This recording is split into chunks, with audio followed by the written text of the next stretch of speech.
Before I start reading, people on Zoom, can you hear me? I just want to make sure, like, it's kind of far, so I don't know. I'm moving my mouth. I don't know if you can sort of have that. Okay, yes, okay, perfect.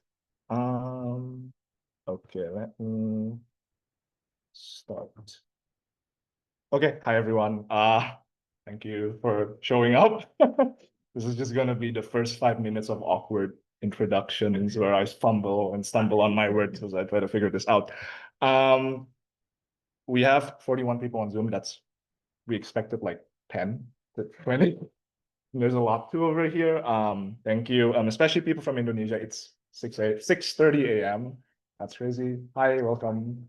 Um, Someone on the group also said they're in Kabul. It's 4 a.m. right now. I don't know if you made it, but if you did and you're somewhere in there, thank you.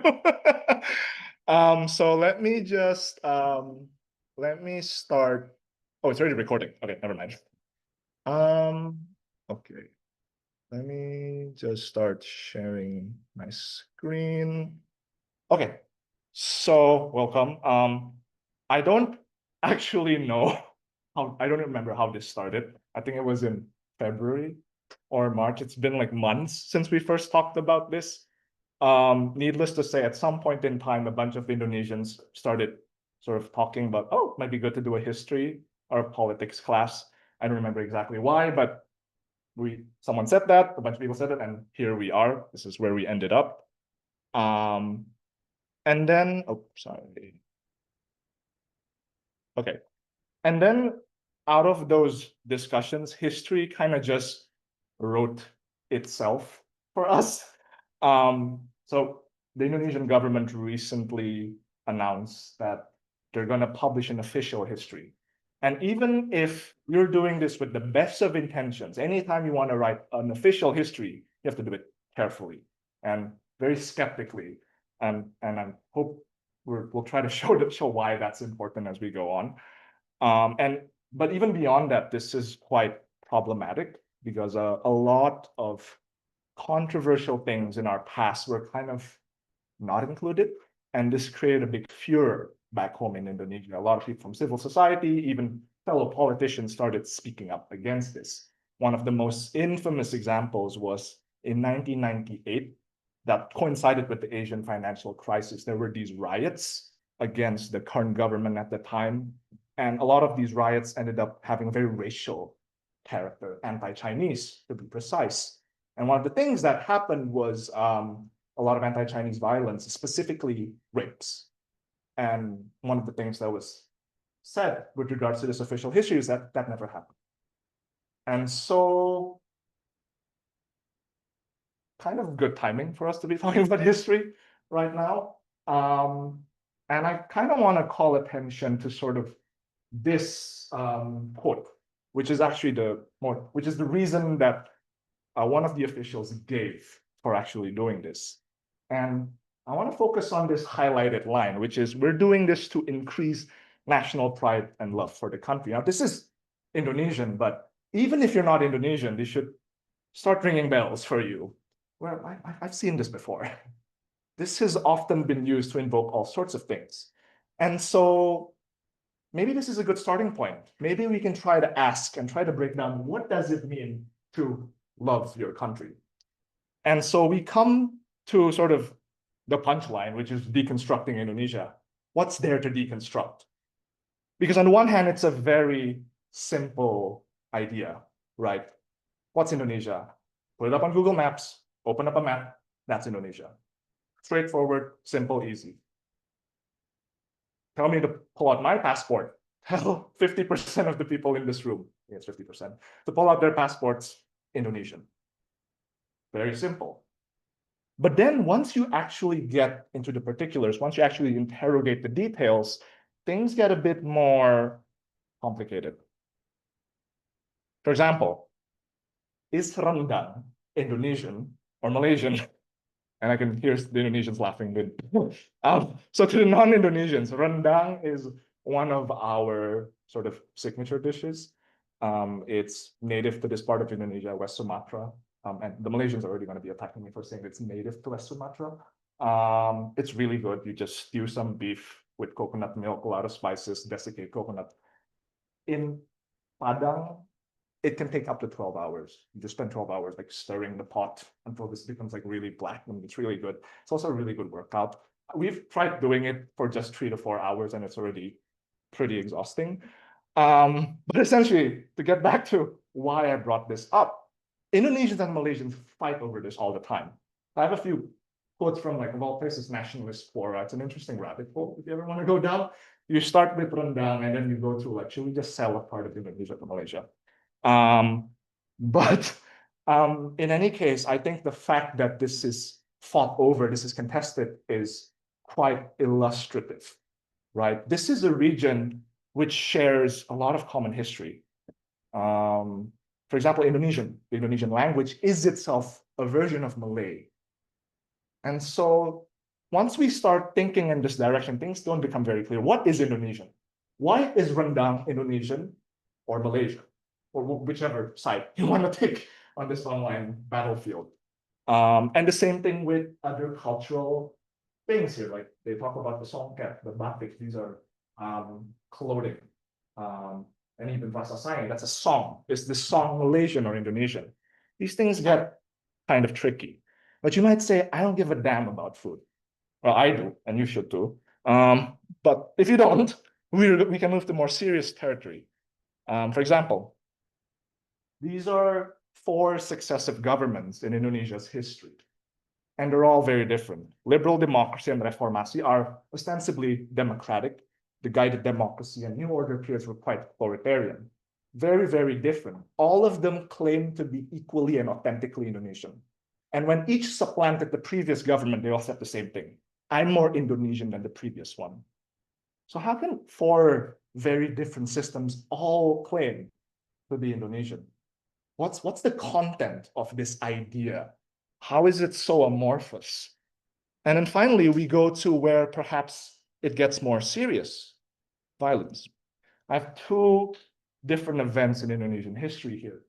On the left, you have the War of Independence. Indonesia was a Dutch colony for, depending who you ask, 2 to 3 centuries, depending how you want to define it.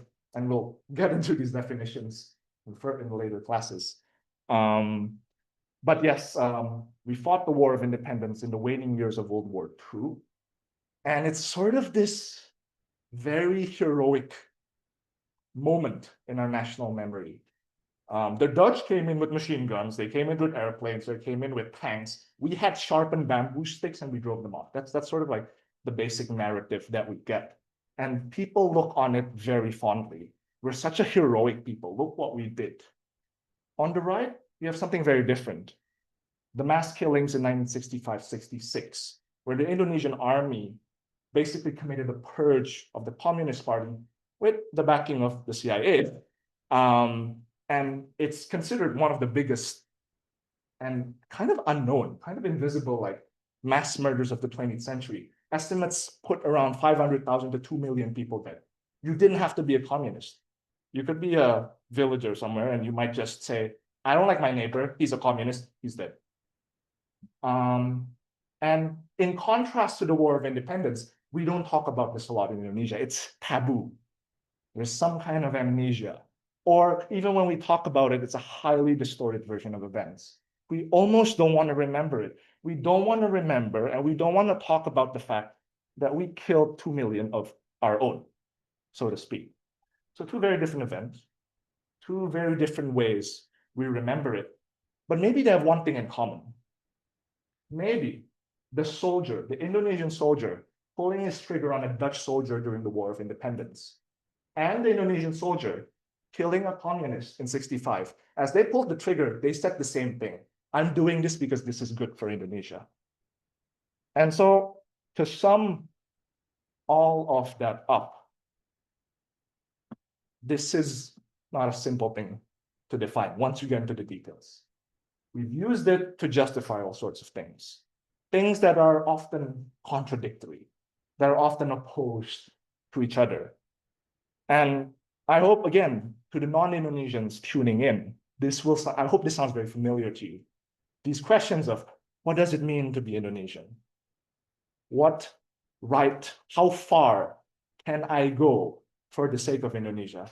Replace that with America, replace that with China, replace that with India, replace that with Vietnam, France, India. It's the same thing. And so I kind of want to tease this out. That's sort of my sales pitch, I guess. Like, this is Indonesian history, but it is kind of universal history as well. These are universal themes that we're talking about. Okay, so how do we do this? How do we deconstruct this idea that turns out it's not so simple to understand? And we'll focus on the period between the 1900s and 50s, because they encompass this time period where the idea of Indonesia was being created, was taking form. So first, we have the national awakening, roughly from the 1900s to the 30s and 40s, where a lot of Indonesian intellectuals and figures started thinking about this idea of wait, there's this concept, Indonesia. What does it mean? And they call it an awakening because it's sort of like when it's sort of kind of describes it quite well in the sense of like, or maybe not. We'll kind of try to like deconstruct that as well later. There's a lot of deconstructing here, where it's sort of like I woke up and I realized I'm Indonesian. So that's sort of the image that this invokes. And then finally, the revolution, where okay, you've built up the idea, you've thought of Indonesia. How do I realize it in practice? And in practice, this meant independence from the Dutch. And I say ish here because we'll be jumping around a lot chronologically. And we'll see that when I get to the actual syllabus. Okay, so let's bring this back down to earth. That's been quite abstract. And so to start with, I have this picture here. This is a picture of all the big guns of the Indonesian nationalist movement. For the Indonesians, you can see Sukarno, you can see Hatta, that's Ali Sastro Amijoyo somewhere there, Agus Salim. So all the big names. And the reason why I call this bedtime story history is I don't know about all of your experiences, but growing up, I tune into like national TV, and they do this very often. They put pictures like this, and then melodramatic music would play. Oh, these guys, they all fought together, they died together. Incredible, incredible people. It's not that simple. Like it kind of looks like a yearbook photo, and we all, or like when you go to like a wedding and everyone takes this tortured picture, and no one really likes each other. We'll see a bit of that. We'll see a bit of that. And that's why it's kind of like bedtime story, right? You sort of, oh, that's nice. You go to bed, feels nice. Then you wake up and it's like, oh, it's not that nice. So why is it not that nice?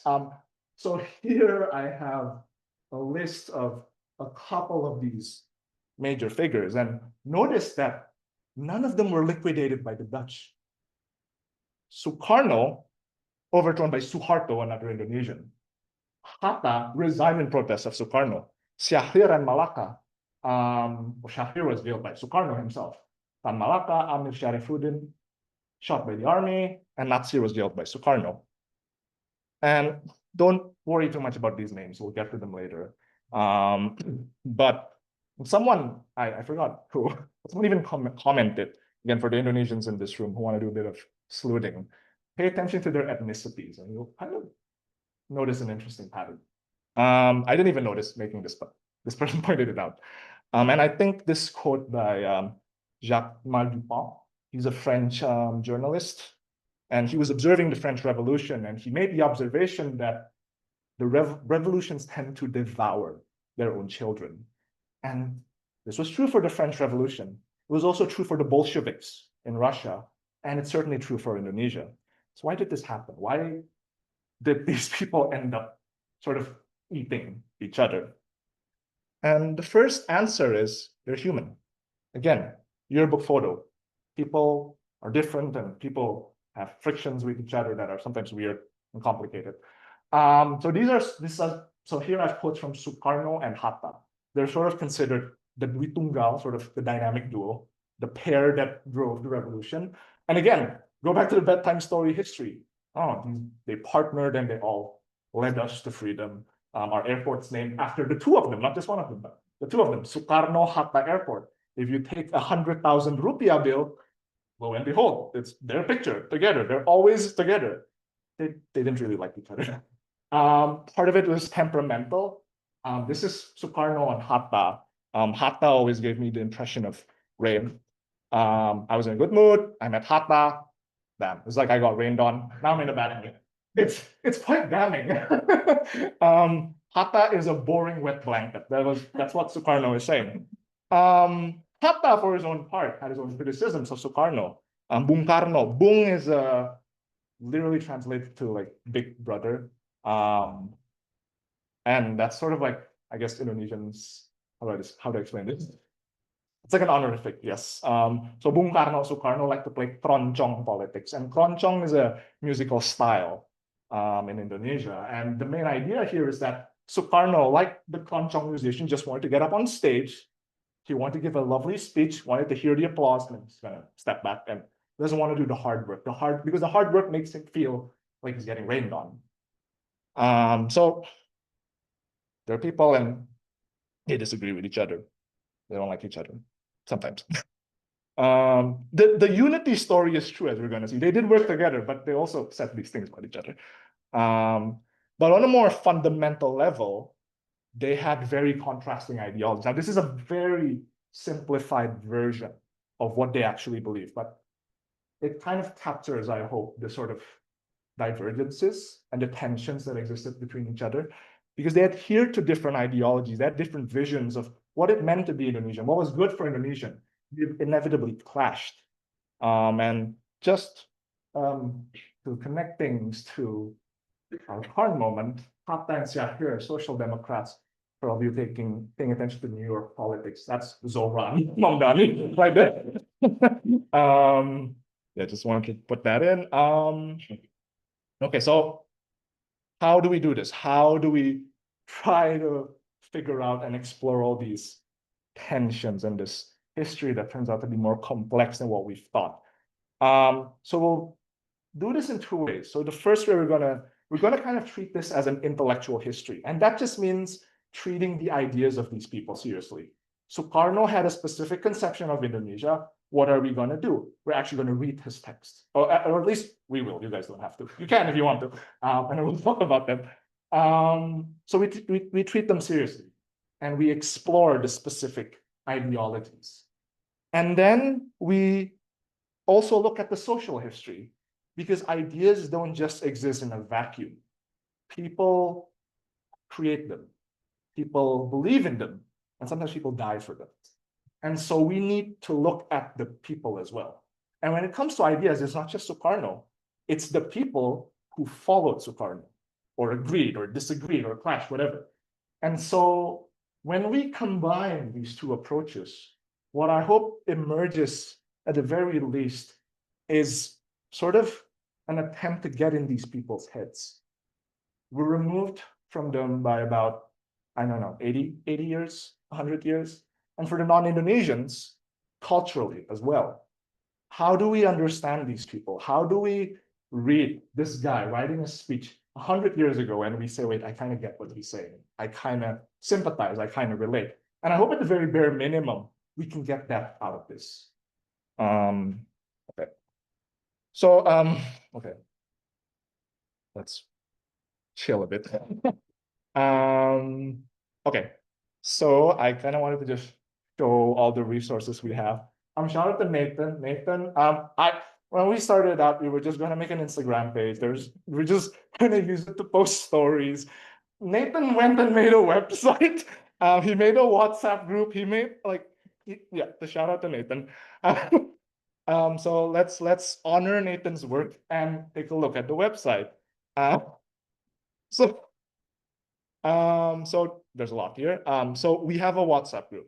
In case you haven't joined, we blast all the announcements there. We upload all our reading materials there. And then, I don't know, maybe sometimes someone might want to start a debate or something. I don't know what the vibe is here. But yes, please join. If you haven't, just let us know. We can send you a link. We can add it. Or just like on the website. Honestly, it's right there. We also have an Instagram, and I forget that we have a Twitter, but we do have a Twitter as well. Again, Nathan, as all Nathan. Yeah, so yeah. Okay, this is just an overview of what we are about.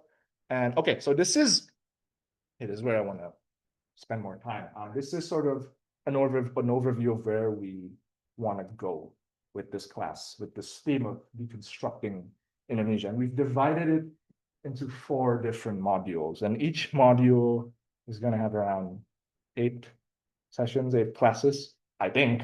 And if you total that up, that's 32. That's almost a year. If we don't get burned out, we'll continue all the way till the end.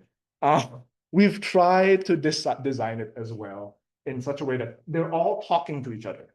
There's a coherent narrative here, but they're also kind of self-contained. So if 32 sounds like a lot and you just want to do one module, you can pick whichever and choose. So let me get into each right now. And so we'll start off with nationalism itself. We're trying to deconstruct Indonesia, so we have to understand Indonesia itself. And what we're starting to do here first is sort of understanding why some people might have thought this was necessary, and what were the basic bare bones things about this idea of Indonesia. Think of it as the abstract to an academic paper or like an intro to a book. And everything we talk about here is going to permeate everything that comes after. To use our own lingo, this is about constructing Indonesia. And then once we've constructed the idea, we tease it out a bit. We start to deconstruct. And as would have been, as I hope was clear from like previous slides, there are a lot of separate ideologies and conceptions within this idea of Indonesia. And the 3 most famous streams that I often talk about are nationalism, Islam, and Marxism. And notice that they're all imported. Islam didn't originate in Indonesia, neither did Marxism, and neither did nationalism for its own sake. And so a lot of these ideas were brought in from abroad. But we thought it might be interesting to go a bit beyond that. So this is a formulation. This idea came from Brian. He's over on Zoom, I think. I'm one of our co-initiators, and Brian had this quote which said that there's a tendency for people to think that ideas are created in the first world and then they're put into action in the third world. And that's not quite true, because what happened was these ideas came in and then they did not come in a vacuum. They came and met an existing tradition. And then there was this creative process. There was this process of synthesis where you take these imported ideas and you take what you know as well, I guess they weren't Indonesian yet at the time, but Indonesian, and they merged it, and something new came out. So we kind of structured it that way. So our second module is going to focus on what existed before these imported ideas came, before the Dutch came. Nathan and Christine are going to be mostly handling this section. And then after that, we go into the imported stuff. We'll be talking, and sort of the overarching theme here is this idea of modernity, which started with the Enlightenment tradition. And we sort of propose the idea that the idea of Indonesia and the Indonesian anti-colonial movement was as much a product of modernity, an aspiration to modernity, as it was a critique, a rejection of this modernity. And so we'll see how that goes. And so we'll talk about the Islamic currents, the currents of political Islam at the moment that we're brewing abroad, as well as Marxism and how all of this affected Indonesia. And then eventually, and finally, all of these ideas come to Indonesian shores, and then we sort of see how they synthesize with everything. And that's going to be our last segment. I'm running out of breath, so I'm going to take a sip of water. So give me a few minutes. Sorry. Okay. Yes, so that is it's a lot of this is still liable to change. We're figuring it out as we go, but sort of I think this is the general plan that we have. And so okay, Nathan is still adjusting and tweaking this part, but sort of this is tentatively what the actual syllabus is going to look like. And so here we've uploaded part 1 on nationalism, and these are basically like they're all in sequential order. And so these are basically the themes that we have, brief descriptions, and the readings. So let me reassure you, you don't have to read anything. You can if you want to, but you don't have to. We're gonna structure all of our classes with the assumption that no one read anything. And even within the readings, we've divided into two. So I'm going to take this as an example. So here we have the primary sources, which are the actual texts and sometimes papers that we're going to use to structure our class, to inform it. And they're usually, sometimes they're very long, sometimes they're like actual books. But here we're also going to post recommended short readings. And here, again, they're only recommended. You don't have to do it, but they're also short-ish. They're usually a bunch of articles or like really short texts. Like for example, there's an article by an Indonesian cultural theorist. And here we even have like an article on nutmeg by The Guardian. So it's all very short. And really the goal of these recommended readings is to sort of prime your heads, to get you in a certain headspace. So once you walk into class, you kind of have a better idea where we're going, and it's easier to keep track of all sorts of things. Okay, let me see what's next. We'll talk about this later. Yep, eventually. Okay, let's go back to the presentation. Okay. Let me take a breath. Sorry.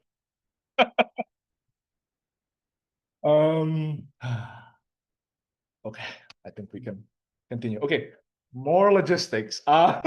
So we're gonna try to meet once a week on Thursdays. Oh, I forgot to mention. We're gonna have guest speakers sometimes, and right now we want to try to be consistent with the timing and the day. So Thursday every week. But once we get guest speakers, we're gonna adjust it to their schedule. So this is liable to change. Some of our presenters are also not in New York. Some of them are back in Indonesia. One of them is gonna be in Jersey. So again, we'll adjust this according to that as well. Yeah, again, readings are never mandatory. And yeah, please follow our Instagram and WhatsApp. We're gonna post all of our announcements there. I still have a bit more to say, but any questions about anything so far? Logistics, readings, or whatever, really? Let me just open up the chat. No? Okay, perfect. Okay. Okay. This is the fun part. Introductions. Fun because I finally get to shut up. Let's all kind of get to know each other a bit more. We have a great team behind. Alcia and Nathan are both here. They're coming up, and don't be shy. Come on.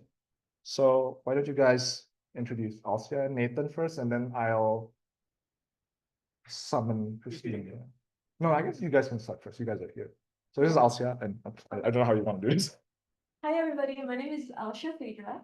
As you can see from the website, I've done a Master in Islamic Studies at Columbia University. And I did for my background is in Arabic studies, Islamic history, a lot of manuscripts, such like that.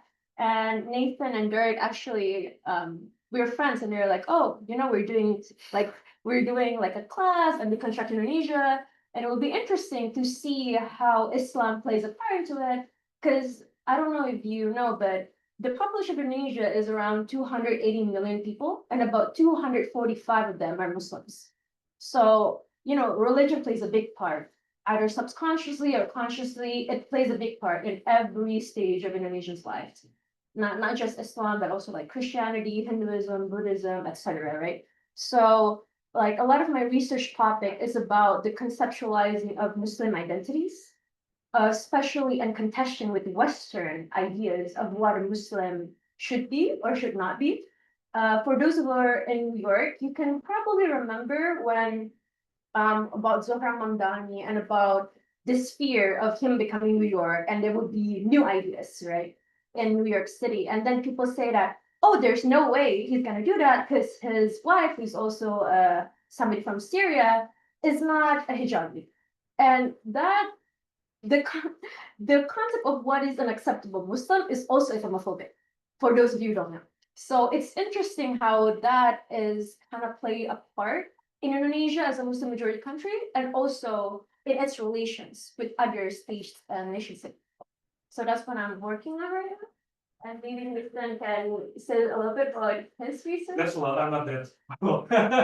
So I'm Nathan. I'm in Teachers College studying learning analytics. So mostly my research is in trauma-informed pedagogy. So there's a lot of like how can education involved in like the violence throughout the country. So I do a lot of research in the Israel-Palestine and also in Indonesian conflicts. And it is related to disability as well, because one of the book from just before talks about how like now like Israelis are not only killing people, but also making people disabled. So there is some way yeah, to shift the narratives a bit. But it happens also in Indonesia because all of these US imperialism things doing the same sort of tactics. So we can see it on the 1695 Indonesia, but also in Vietnam, in Nicaragua, in Guatemala. So I'm trying to connecting the dots on how can education make the world better. But by recognizing of this violence, how it happen, and other sort of connections to what disability, to gender sexuality. I just want to add an academic plug, if anyone's an academic nerd here, for Alcia and Nathan. Alcia has a lot to say about Clifford Geertz. She has like she doesn't like, is that can I say that? Clifford Geertz and a lot of American anthropologists doing work in Indonesia. So Yep, you know, yep. we can if you guys are interested, we can talk about it after this. Yes. So, And for Nathan, he's a big fan of Judith Butler. So anyone who's a big fan of Judith Butler, please talk to Nathan. Also a big fan of whiskey. Okay.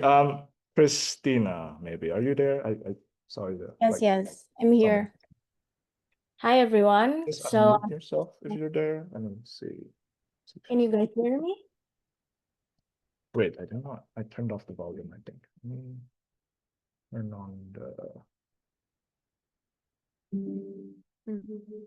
Oh, Hello. yes. Okay.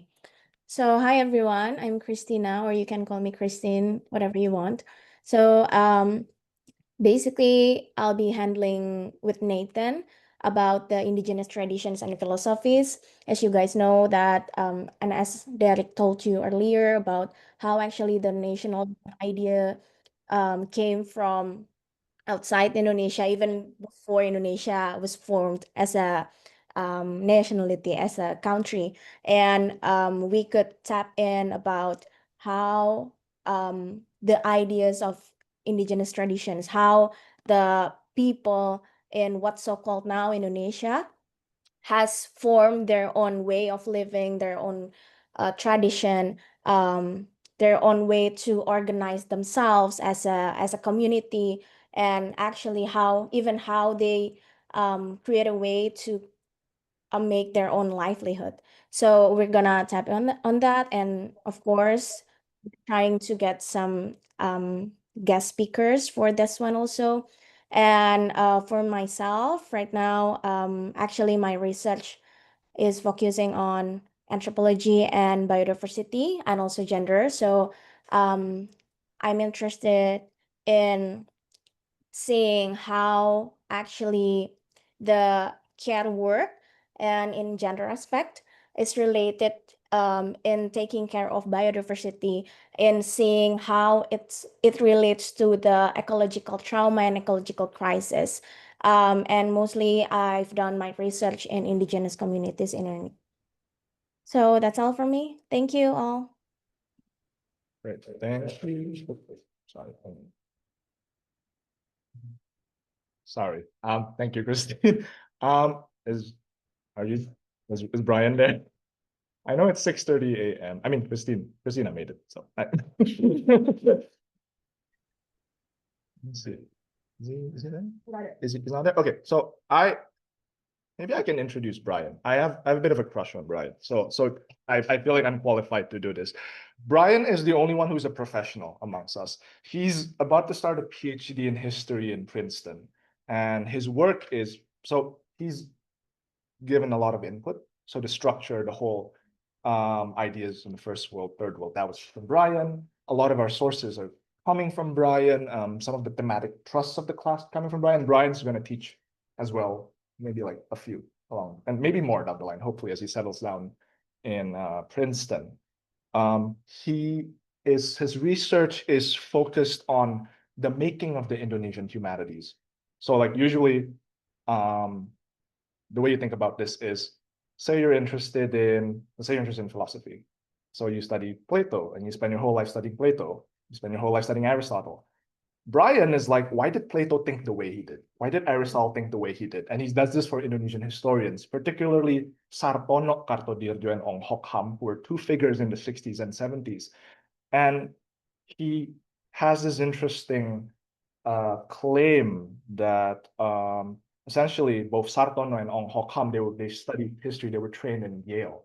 And so they sort of walked away with this idea of like, there's an objective history, but that didn't really square with sort of like a part of themselves, where I know you say this is objective, but I'm Indonesian and something's missing from this history coming from Yale. There's something missing from this history coming from America. And Brian argues essentially that this sort of wrestling resulted in a prototypical and embryonic version of what we now call subaltern studies, which is sort of like history, but from the perspective of colonial subjects, from their voice and perspective. So that's Brian. So we're recording all of this. So Brian, you can correct me later if that was any of that was wrong. Okay. So I guess I'm done. Let me continue sharing screen. I'll talk about myself too. Yes. So I did my undergrad in economics and history because I liked it, economics because I needed a job. So that's how I came into this essentially. I really like history, and Nathan and a bunch of people like invited me, and I was like, sure, I'd love to do this. And I think for me, especially intellectual history is very dear to me because I at some point in my life I basically just got into it. It was not an easy time in my life, and reading this stuff, surprisingly, I guess I'm kind of psychotic, helped me through it. But I think also the thing that shocked me was the more I read about these people, the more you actually read and engage with their thoughts, your world dramatically expands. And there's this sort of, maybe you're like 8 or 10 years old and your teacher forces Shakespeare or some obscure writer on you, and you're like, that's crazy. This guy's insane. I don't understand what he's talking about. And then you grow up and you turn 20 and you're like, wait, that actually makes wow. And Shakespeare still don't make sense to me though. that's okay. That's okay. That's okay. Maybe I'm just psychotic. But hopefully that's not what you'll walk away with from this. You'll read Sukarno and you'll be, that makes sense, and not, he doesn't make sense. But that's sort of where I'm coming from. And I think to wrap everything up, so far, one of the reasons why I wanted to sort of have these introductions was also so all of we're coming from very different, we have our own baggage, and we're coming from different perspectives. And I think that's important to what we're doing. And I kind of, again, this examples also from Brian again. And I kind of want to illustrate it with this. There was this historian, Richard Westphal, and he wrote this very acclaimed biography of Isaac Newton, and people loved it. And for the longest time, this was considered the most authoritative biography of Isaac Newton. And then at some point, Richard Westphal came up and he confessed. He said that, I just need to come clean. I don't know if you guys can trust me. I don't know if you should look at this book and claim it to be as authoritative as you seem to have been saying so far. Because it turns out Westphal had been projecting himself onto Newton. He kind of idolized Newton. He saw parts of his own life that he wanted to see in Newton, parts that he wanted to be in Newton, and it came true in the text. And this was very controversial when Westphal made this announcement.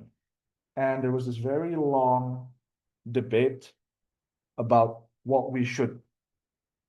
how should we look at this book. And what was interesting was the final decision, which was that historians came out and they reached a consensus. This is still important history. This is still a proper work of historical analysis, even though Westphal was projecting.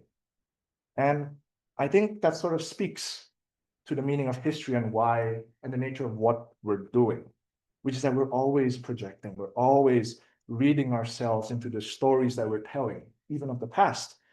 It's not to say that there's no such thing as an objective history. Such a thing as World War II did start in 1945. Such a thing as the mass murder of 65 did happen in Indonesia. These things did happen. You can verify them. But at the end of the day, this kind of history, when you all add it up, it's just chronological. All you have is a chronology. This happened in this year. This happened in that year. And this is why people have PTSD for history, because when you study history in high school, this is what you focus on. What year did this happen? Who did this? What's this guy? I don't care. No one really cares about that. What do we care about? Why did he do what he did? Why did she do what he did? Why does this person relate to me on such a fundamental level? And I want to argue that we do this too in our everyday lives, right? You know, you wake up and you're 30 and you look back and you're like, why did I do what I did when I'm 20? I'm such an idiot. And maybe you turn 40 and you're like, wait, maybe I wasn't such an idiot. And you do that with other people too, right? You think about your parents. Why did they make the decisions they did? Why did they raise me the way they did? You try to walk down the corridors that they once did. Because we all do this. And these are the questions that matter to us. And so I would argue that we're all already doing history every day. And the sort of history that you study in a formal setting, in a classroom, is the same. You're just expanding it across space and time. And so that's why I think the perspectives are important, because if we're all going to project, we might all collectively project and not just have one person projecting. And is it? Oh, there's, yeah. So I kind of want to close by opening it up to everyone on this theme of projecting and reading ourselves. We've talked a lot about how we're projecting. We kind of want to know how you're projecting too. So no pressure. I'm an introvert too. I get it. But if you want to speak out, please do. And also, please, if you're on Zoom, feel free. So yeah, thank you. Thank you for tuning in. Yeah. Anyone want to share their projections? Like why you're here, why you think this is important, what do you want to kind of, or even if someone wants to like teach, that's also, we're very open to that.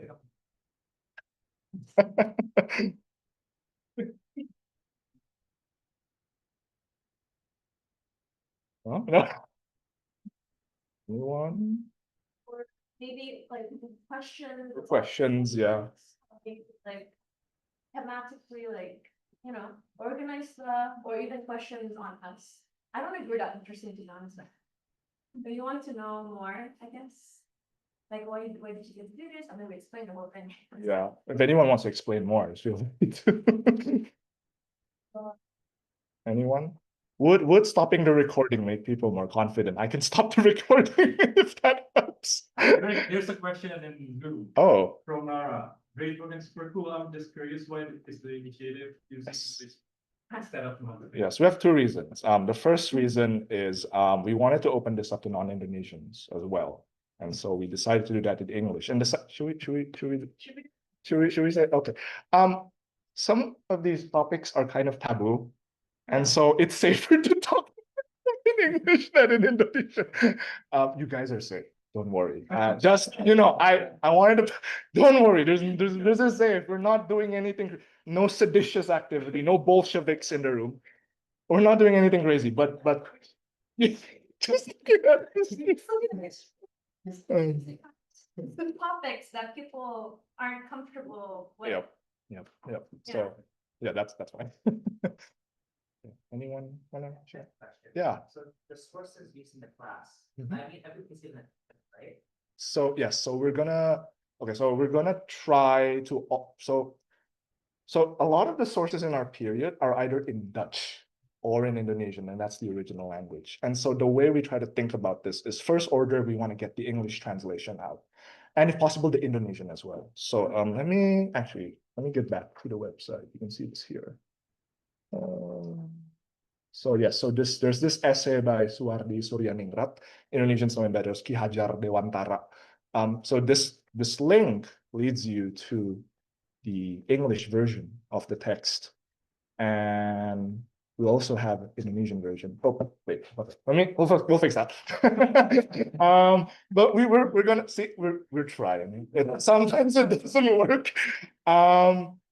And sometimes in really horrible situations, the only version you'll find is the Dutch. And in that case, we can so deep seek. We can try. Yeah. Our guest speakers, I mean, sometimes they're gonna speak in English, sometimes they're speak Indonesian. If they speak Indonesian, we have a built-in interpreter. Okay, so I'll do the interpretation like a little time when the guest speakers say something. So you don't need to worry about that. That's why, like, that's the reason why we put English the first time, so that we open the floor for you to read.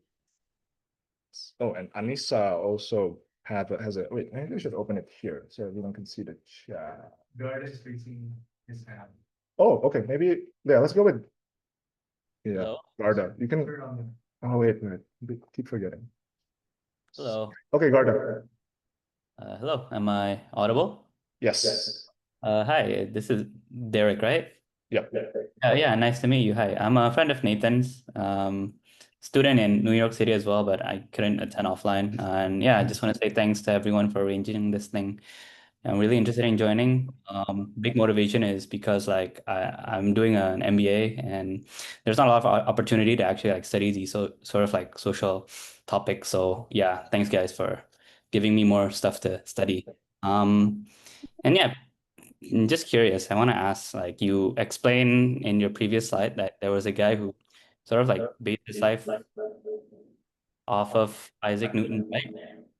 Um, Yeah, so do you also have like a similar figure like Newton in your own life? Yeah, that's. I don't know if I want to go first. You guys want to reveal who's your idol?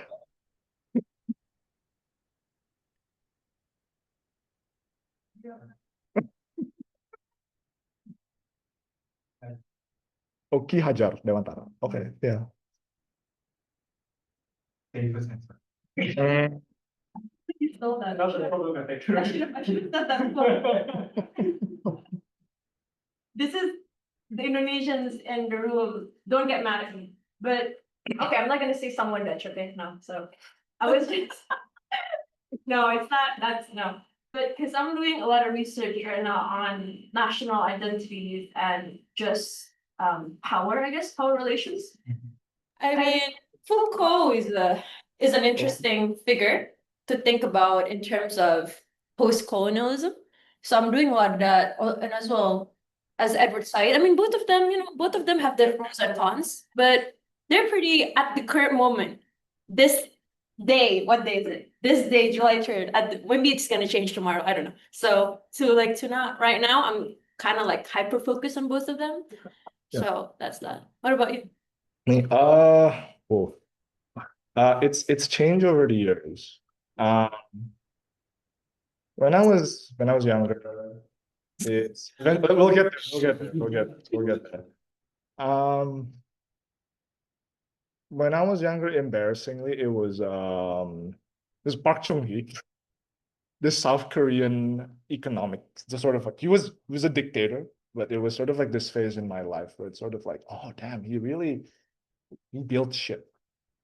And then things changed as I got older. At some point, I actually really, and this surprised me when I got into him, Augustine, the Christian philosopher, and the philosopher, yeah.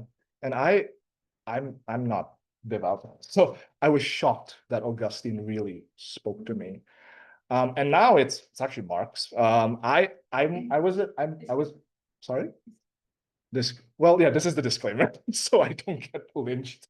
I was an econ major, so I had a heavy dose of econ PTSD.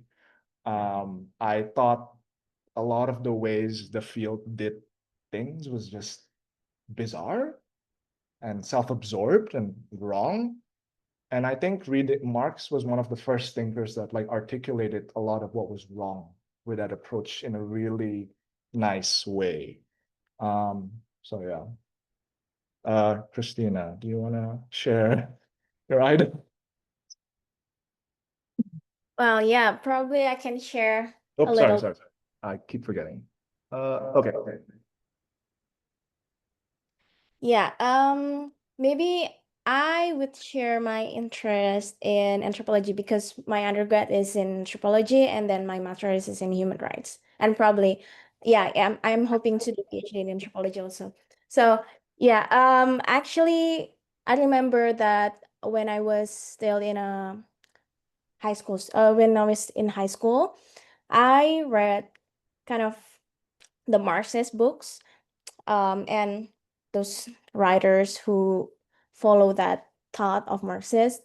And I'm interested in how the political ecology works in Indonesia settings because sometimes it's really fascinated to see this idea, this framework of how people, like we could say this grassroots people, try to you know not fight, maybe try to use their own logics, try to like strategize in life to like tackle the challenge that sometimes and mostly is these challenges are imposed by the state, by those government, by these actors, these elites. So I was kind of interested in that. That's why I took my major in anthropology. And right now I'm also see the idea of maybe it's not that kind of related to the post-colonial insight, but I think it's important also to see the concept of future because sometimes this ideology, the thought of how scholars, how this nationalist, what so-called nationalist, trying to conduct an idea, conduct like the insights of like unforeseen things, and they try to um make it happen, and they try to avoid it, to prevent it, or maybe they try to um make it happen sooner, which is now. So I think the concept of anthropology of future is kind of interesting to to be seen from now, especially maybe when I in me and Nathan's part in the indigeneity and tradition, because we could see that how the idea of future is really related to the history, and they're related to the current things, current situation that is happening now. So yeah. Yeah, thank you. Does anyone want to share their idols? It doesn't have to be academic. Are you? I could share Brian's, I think. I'm projecting again. Brian really likes Hermann Hesse. Hermann Hesse has this book on, no, it's The Glass Bead Monastery. I think that was the name. And I think it's about sort of the character. I haven't read it, so I'm just going off. It's about discovering sort of like the beauty and the joy of going through again all of these primary texts and reading through them and like having your world expand because of that. I think that's what it is. Yeah. I don't know. Does anyone want to share? No? Okay. Oh yeah, sure. Yeah. This could be really next answer. But Hamilton, but preface, I read the biography before the musical came out. Okay. Not by it. But it was, we're talking about like, Sukarno and the guy that didn't like each other. I was just thinking about like Hamilton and Jefferson being each other's best, you know, and that's shown in the musical, but it's even worse in the books. But like, yeah, in the books, how he like in his life, the intersection of like his intellectual ideas and his ego and the incredible work ethic and how that led to the founding of the nation. I'm sure I'm gonna get a lot of those kind of concepts this past year. Yeah, thank you. And I'm glad we have like a non-Indonesian example again to tie this all together, because again, a lot of this will feel very familiar even if you're not Indonesian. Anyone else? No? Okay, maybe I haven't. Yeah, sure. Right. And you think you're like you're more motivated to create some music impact, or do you feel more discouraged and hopeless? Yeah, For both. example, I think we're waiting for something that will be written in 2 books later, Mhm. and it can feel a little hopeless. Yeah. Since you, what you're not going to do that. I'm thinking about it. I'm thinking about it, yeah.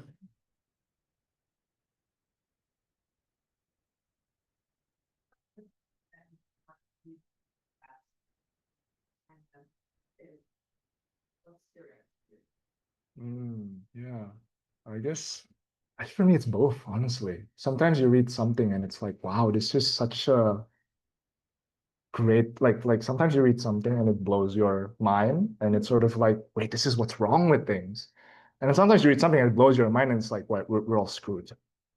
So honestly, it's both. I personally, for me, it like fluctuates. There are like moments in life, and it's not like a day-to-day thing. There are like periods where I'm like very, okay, this is, I think we're on to something. And then there are days where like, oh, this feels, I don't know if that's, I didn't think this through. There's some problems. I think for me personally, I've kind of learned to like to like live with just the figuring things out. Like the figuring things out. Sometimes it's like, okay, maybe I never figure things out. Or like maybe it's like things are clear and no prescription seems obvious, but it's the trying and the sort of like the wrestling. Maybe that's good enough, even if we don't end up anywhere, as long as we try, I guess. At least that's true.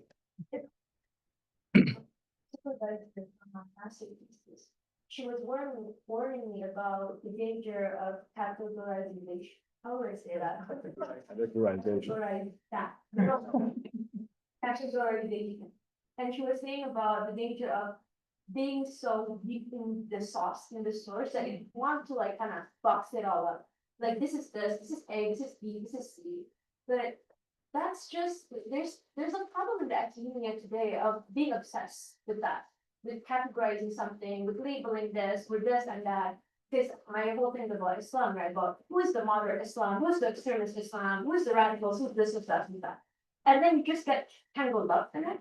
And more often than not, it became kind of arbitrary. That it's just like, why are we using these terms interchangeably in ways that don't make sense almost?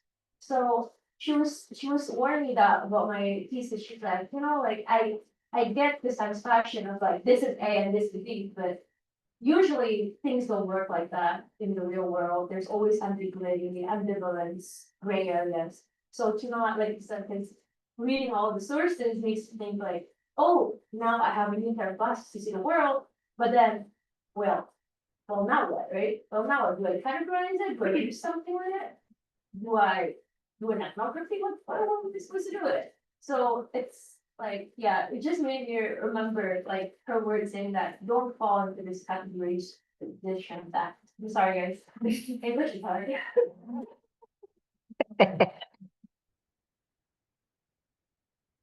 Yeah, I don't know, like, I think I'm in the phase of the rabbit hole thing.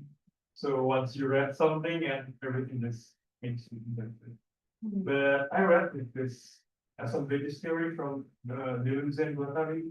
So they are trying to make like all of this knowledge not into like what it makes it binary. So it's like multi-layer, blah blah blah. So you need to know like the complexity to help us understanding something.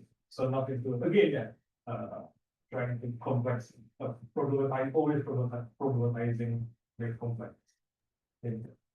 And yeah, I think it's interesting because now this assembly theory are being used by, like for example, there's people who are to understand like the homonationalism. So yeah, all this stuff. But now I'm very cold, so I it's not really. How about you? How about you? Well, I don't know, I recently have been reading like not I mean, kind of read nonfiction and then I kind of mix it with fiction again. But it turns out the fiction I'm reading is basically a fiction about history. And then it's like, oh well, but I'm in that rabbit hole, but it makes me, I don't know. Feel like, man, the fuck, you know? It's, why? Why wasn't it taught this earlier or then? It's also managing those feelings of, so do I feel like hatred, you know, sometimes. So it's like, do I do something about it? Do I just know about it? But then it's like, you know, Yeah. I don't know, it's just, Yeah. that's why. Not to keep quoting Brian, but Yes. kind of, in case I wasn't clear. We had this very similar conversation once, and Brian is currently, he just finished, I think. He was teaching at Maastricht, and he had this moment where he was teaching Howard Zinn, the American historian, to his students, and Howard Zinn has this thing where it's like, you know, there's